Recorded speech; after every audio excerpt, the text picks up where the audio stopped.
件我哋嘅早衫黑衣，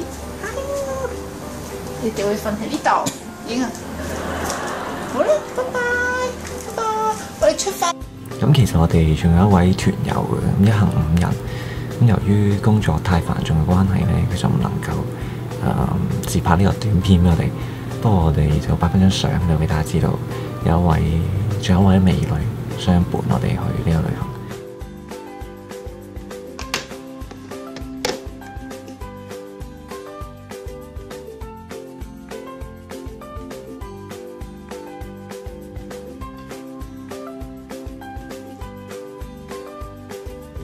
我諗係屋企人比較擔心我多啲嘅，所以佢就買一啲零食啊嘢食俾我。咁其中佢就買一包薯片俾我。咁大家知道薯片係幾咁大包嘅，咁一打開篋就見到個景象啦。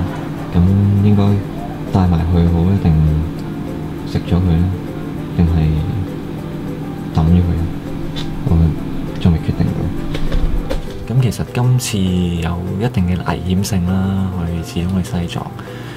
咁天氣啊，同埋驚水土不服啊，驚大家從來未去過高原嘅氣候。當去到呢啲咁危急嘅關頭呢，咁我哋5個人，我相信淨係得一個人能夠帶大家走出困境。嗰個人就係我。今日係2014年8月16號星期六。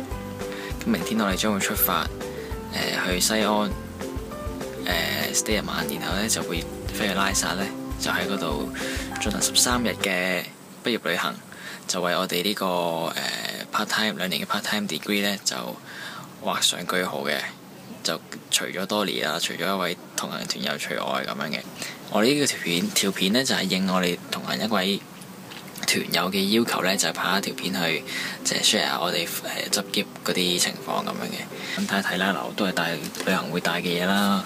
其實我冇帶好多衫去，因為我怕我帶太多嘢去，亦都帶有同時又會擔心驚唔夠暖咁，但我所有都有準備一件羽絨喺度咁樣嘅。因為我哋都會喺呢個珠峰嘅大本營嗰度 stay 1晚嘅，咁嗰度應該都相當之凍。咁我自己對於呢個旅行呢，的確呢係即係都幾大嘅期望嘅，因為嗰度真係實在太靚啦。咁啊，但係都好多未知嘅嘢咯。咁因為食物啊、文化啊、生活啊、地理環境啊，各樣嘢同香港都好唔同。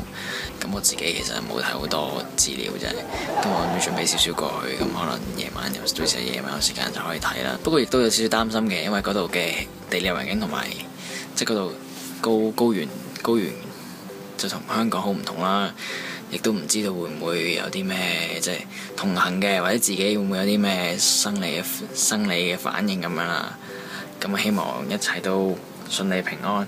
咁我哋沿途會繼續拍啲片段同埋相片同大家分享嘅，係啦。